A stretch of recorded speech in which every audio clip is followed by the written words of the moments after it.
Ola a todos, desta volta veremos como importar e exportar ovas, vale? Lembrade que unha ova non é máis que un ficheiro que resume toda unha máquina, vale? Nos, cando creamos unha máquina virtual, pois hai unha serie de cousas relacionadas con esa máquina virtual, dende a configuración, o ficheiro en disco, que tería, os datos, que se corresponden como se fose o disco duro da máquina, etc. Hai varios xeitos de transportar estas máquinas por aí. Un dos xeitos sería, pois, por exemplo, coller directamente o disco VDI.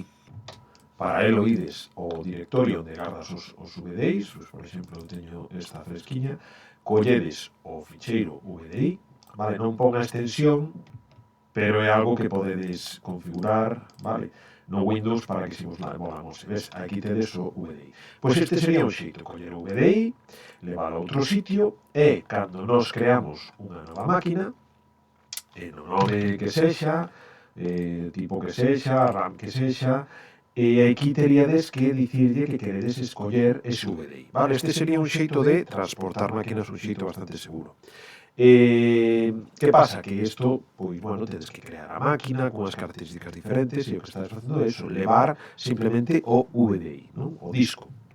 Outro xeito, pois, moito máis cómodo, veredes que incluso máis eficiente, porque fai unha especie de compresión, é xerar unha ova, vale? Unha ova fai eso, colle esa máquina, a comprime nun único ficheiro e podedes coller ese ficheiro, meterlo nun pendrive e levalo onde querades. E onde querades o que tedes que facer é o seguinte. Neste caso vou importar primeiro, vale? Entón collerei e direi, vou importar unha ova, vale?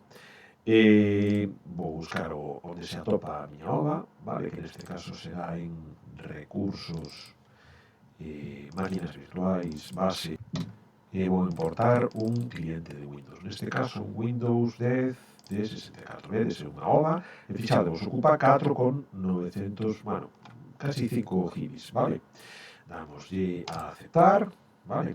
Amosanos un resumo, neste caso, o que tedes que facer é poñerlle o nome que lle queredes a máquina que vai crear, vale? As características, a CPU, a RAM, se queredes DVD, USB, tarxeta de sonido, netboard, etc.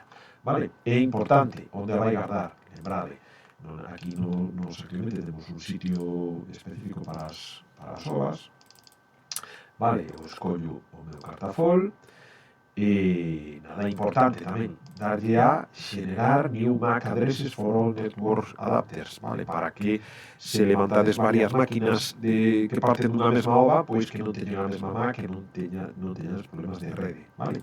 Damos a importar, aparece este pop-up e esperamos a que remate o proceso. Un proceso que é algo longo, pero bueno, non vos asustedes porque esta barra é un pouco orientativa, cando chega máis ou menos a algo menos da mitade, remata de golpe, vale? Pero bueno, esperamos.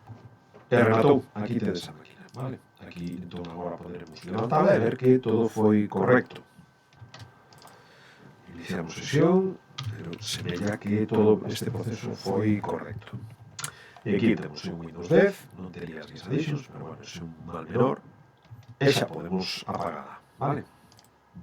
Apagamos.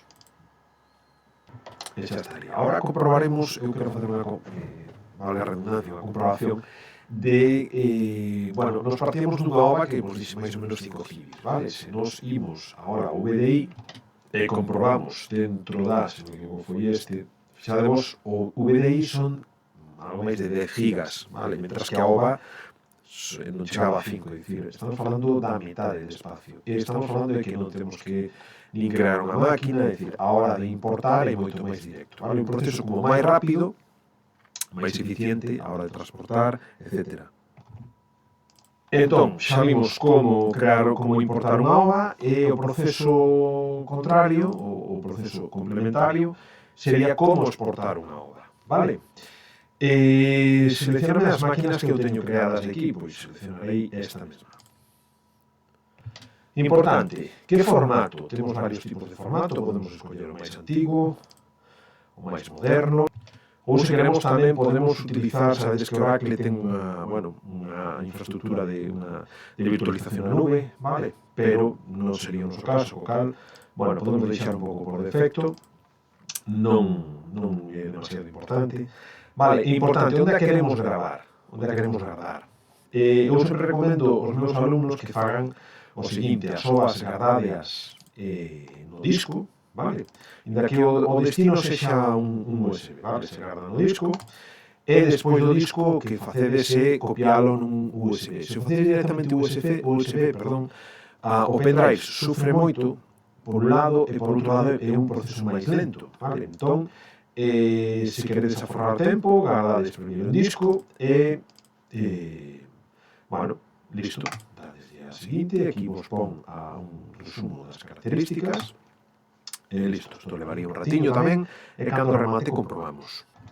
O mesmo, lembrade que, bueno, se semella un proceso moi lento, pomos aquí 47 minutos, non dura 47 minutos, vale? É un proceso lento, pero, bueno, non tanto como semella. Vale, rematou. Unha vez rematou, podemos comprobar a nosa ova, que debería estar por aquí a temos. 4, bueno, casi 5 gigas fronte ao VDI, vale? Lembrade, non sempre é preciso importar, exportar ovas, a veces pois pode ser interesante o que comentamos ao comezo, non? Levar simplemente os VDIs. Pero, bueno, eu amo as vosas ferramentas e vos tomades as decisións, vale?